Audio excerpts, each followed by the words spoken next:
U.S. dollar set for the biggest drop in a decade after Trump's trade war. Again, we're on the same topic, but it's now the dollar. People are concerned, is there a real issue here or not? Here's what it means for your wallet, folks that are listening. Okay, so let's go through it. Here's what it means for your wallet. Jake, if you need to do your thing, do it now because I'm going to go to Jeff first. Okay, yeah. So since January, the dollar index, which measures the strength of the U.S. dollar against 6 major currencies, including the euro, yen, the pound, is down about 10%. That's the biggest tumble for the dollar since 2017. Some everyday products are set to get more expensive. At the same time, the dollar slump could help American companies sell more abroad and even support job growth. Below are cover them in full. Economists point to 2 main drivers behind the slide: Donald Trump, global trade war, and Federal Reserve 3 interest rate cuts, the tariffs, the highest since 1930s, and averaging around 14 to 18% combined with lower interest rates, have made the dollar less attractive to global investors, pushing its value down. For U.S. shoppers, the most immediate downside shows up at the checkout counter. When the dollar weakens, it takes more cash to buy goods made overseas and reiterates usually pass those costs onto their consumers, retailers. That means imported products like iPhones, laptop, TV, assembled abroad are more likely to see a price hike if the dollar decline continues. Clothes, shoes, furniture, and even new cars and replacement auto parts can also become more expensive, particularly when they're sourced from Asia or Europe. Jeff. Oh, there's a lot there. And you're right in my wheelhouse, too. There's a lot of misconceptions there. First of all, DXY Dixie is not the dollar index. It's the one that everybody knows and that's one everybody follows. But as you said, it's basically the euro. It's 57% the euro. And the euro has had a good year against the dollar, but even the overall narrative misses a lot of context. And a lot of context is the dollar had a major spike at the end of last year and the early part of this year.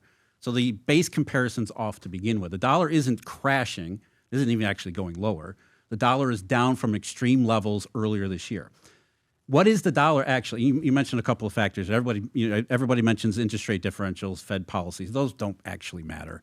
They matter in certain situations like the U.S. dollar versus the Canadian dollar. But you look at, say, for example, the Japanese yen versus the U.S. dollar. The Bank of Japan is raising rates. JGB yields are going up. At the same time, U.S. rates are going down, and the yen is weakening. The yen is weakening by a lot. And there are actually a lot of currencies around the world that are actually weakening by a lot against the U.S. dollar. What does that actually mean? What does the U.S. dollar actually tell us? It's not about interest rate differentials. It's about monetary flows.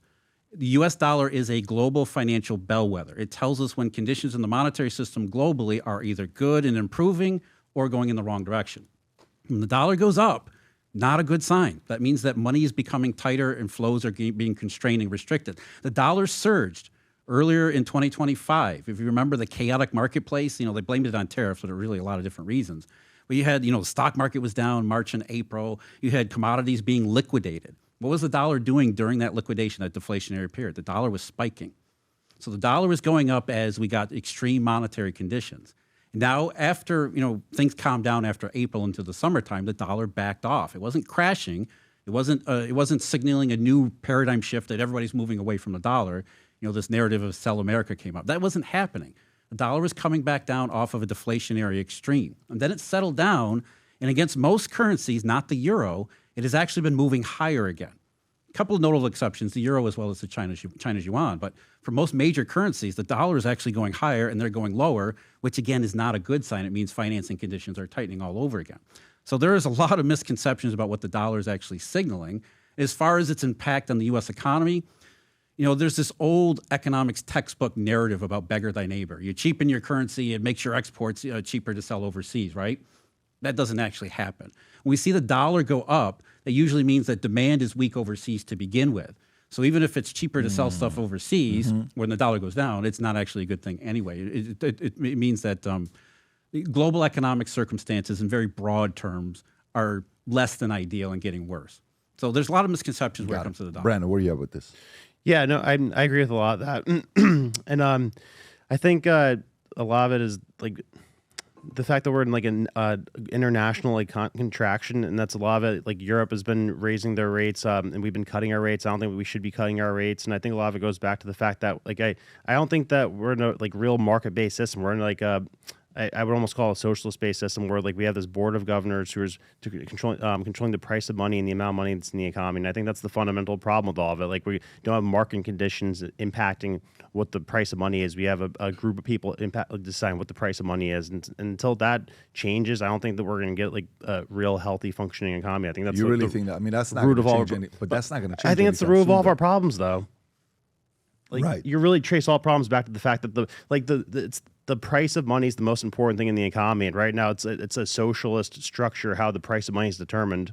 But do you think that's going to change? No, but I think that's the root problem of I everything. totally get the root problem, but is it going to change? Is the question. No. Tom, your thoughts? So there's a couple angles here. To kind of just sort it all out for the average consumer, it is good when the dollar is stable, because the dollar is what everybody looks to as a when you hear the words reserve currency, or you hear, as Jeff said, global bellwether. A stable dollar stabilizes markets, and that's good for consumers on both sides, meaning German consumers who are importing our stuff and Americans that are importing German stuff. So a stable dollar is good. There's a lot of factors that go into it right now, but there is a simple truth that when we lower interest rates, it does make the dollar relatively less attractive as an investable, because the U.S. government is going to pay you that interest rate if you buy those T-bills. But by the way, you have to remember, we talk all about that the number one owner of T-bills is Japan and things like this. But you know what the number one buyer is? U.S. I think 60% of it is bought by our states. If I'm correct, bought by the private. individual municipalities and states that have, it's like Florida has excess money. They buy T-bills at that rate. And so I think the headline, oh, the dollar is going to drop. What Jeff said is very important. It's like, was it bad when the headline said inflation is dropping from 8% down to 4%? No, that was actually good news, and it meant that inflation was getting back to historically controllable levels. That's what happened with the dollars. So in many ways, Pat, this is a big headline. Oh, the dollar is dropping, dollar is tanking. And who is talking about this? Daily Mail. Oh, right, the economic experts and the Chicken Littles of the Daily Mail, who apparently didn't have any new pictures of Prince, or what his name is now, Mountbatten, Citizen Mountbatten, and instead they talk about dollars set for a big drop. Well, it's returning to where it was before we had, what was that called, April 2nd? Liberation Day? Liberation Day. Liberation April 9th, Day, yeah. when the markets went bonkers, and now everything's kind of coming back to normal. That's a big issue too, is that they want to make a politics out of this, right? Every time the dollar, Correct. if the dollar goes down by a little bit, and it's the president is ruining the dollar, we need to get rid of Trump because he's done, the treasury market is blowing up because Trump is doing this and doing it's. You got to separate the politics. And from they the like actual. sensationalist headlines. Yeah. Like one day after a hurricane in Jamaica, tides to drop 15 feet today. Well, of course, we had a storm surge from a hurricane. It's literally the same. We had an economic surge in the spring. Well, that's good, because you're reassuring that is not a concern on top of everything else, that Americans are dealing with affordability. It's not going to add to the damage and pain that they're having right now. Can I add one more thing? Sure. Is that, the reason why this is a big issue, and the reason why it comes up is, there's hysterics about the politics of it, and people were naturally asking the question, because you hear all the time, is the world going to ditch the dollar? And if they do, what is that going to mean for me? Because if the dollar is ditched, which by the way it needs to be, it's not just a thing about flipping one currency You to think another. the dollar needs to be ditched? Yeah, the dollar system, the euro-dollar system needs to be replaced. It needs to be replaced It with what? absolutely needs to be With replaced. Something else, hopefully a private currency, but that's way down the road. The point I'm making is that most people don't understand what a reserve currency is and what it needs to do. And understanding what a reserve currency needs to do and what it is, you understand why the dollar sticks around as long as it has. It's not going to be replaced tomorrow. It can't be replaced tomorrow.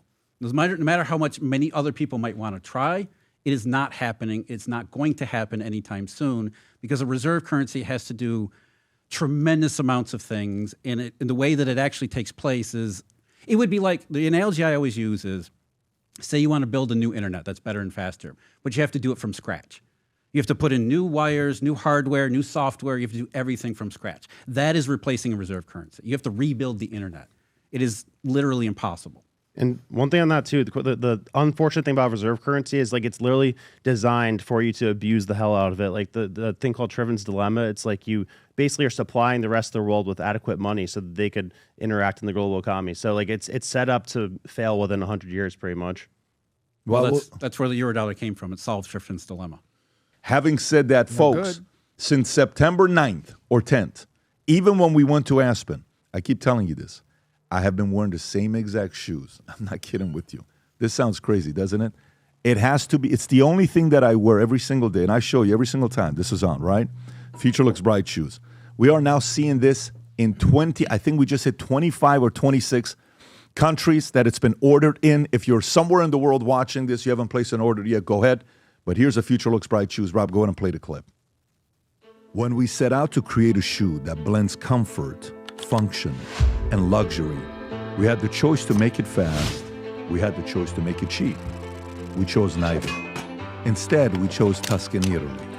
We chose true Italian craftsmanship, each pair touched by 50 skilled hands. We chose patience, spending 2 years perfecting every detail, and we chose the finest quality at every step.